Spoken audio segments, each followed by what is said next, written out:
श्री स्वामी समर्थ मंडळी. तर चला स्वामींच्या आणखी एका नवीन गोष्टीला सुरुवात करूया. तर आजच्या गोष्टीचे नाव आहे सतत परिश्रम हाच धर्म आहे. स्वामींचा उपदेश. आपले कर्तव्य कर्म करून नेहमी महाराजांची भक्ती करावी अशी त्यांची इच्छा असे. धर्मसंबंधाच्या विशेष भानगडीत पडण्यास महाराज आज्ञा देत नसत.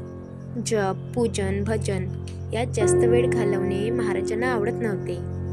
उगीच बैराग्याचा वेश करून भांग गांजात चूर राहणारे पोटार्थी साधूचा महाराज मनापासून तिटकारा करीत. श्रम करून पोट भरावे असाच त्यांचा उपदेश असे. सेवेकरिता पुष्कळ लोक महाराजांकडे येत.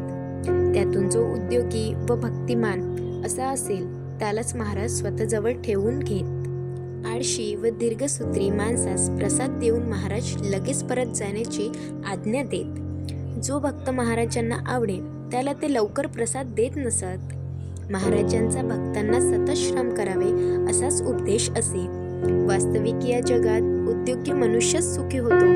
आळशी माणसाचे हालच होतात. जगदीशाची इच्छा श्रम करून या जगाची रहाटी कायम ठेवावी अशीच आहे.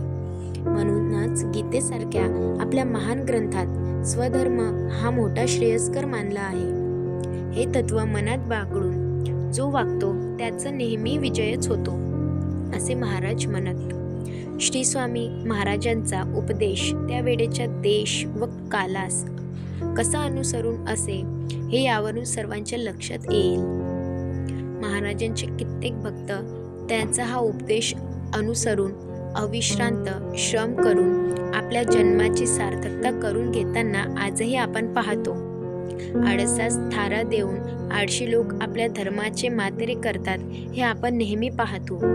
आपला प्रपंच साधून परमार्थाचा लाभ घ्यावा असेच महाराज सांगत असतात. सर्वांनी धर्म, अर्थ, काम व मोक्ष साधण्यास सर्व शास्त्रांचे सार ज्यात आहे तीच सोपी युक्ती अनुसरावी जी जगाला मान्य ठरली आहे.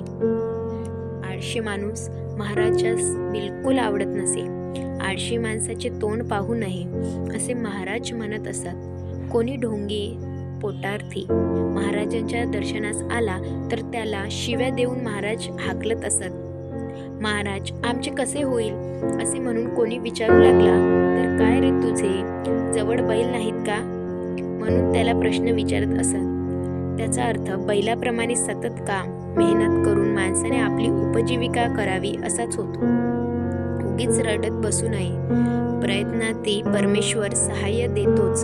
थोडेफार तरी ज्ञान प्राप्त होण्यास श्री स्वामी भक्तीचा मार्ग दाखवतील असा दृढ विश्वास भक्ताने ठेवावा. दुःखी कष्टी जनाचे परिपालन करण्याकरिताच श्री स्वामी समर्थाचा अवतार झाला होता. तर या स्वामींच्या कथेचे आपल्याला बोध असा मिळतो भक्तांनो की कठोर परिश्रमास पर्याय नसतो. तर आजची गोष्ट आवडली असेल तर नक्की व्हिडिओला लाईक करा, सबस्क्राईब करा. आणखी असे नवीन नवीन स्वामींच्या गोष्टी ऐकत जा.